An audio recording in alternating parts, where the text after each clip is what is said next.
Arriva il vortice Circe, forte maltempo sulle nostre regioni con fenomeni anche molto violenti.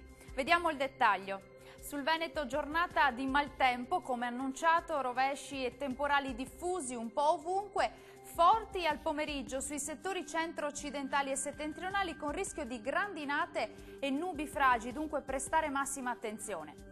Temperature massime che risultano essere in calo e comprese tra i 25 e i 31 gradi, minime tra i 20 e i 23 gradi circa.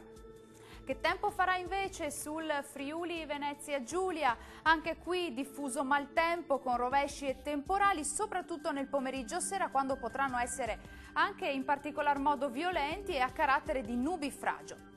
Temperature massime attese intorno ai 27-32 gradi, minime sui 22-23 gradi circa.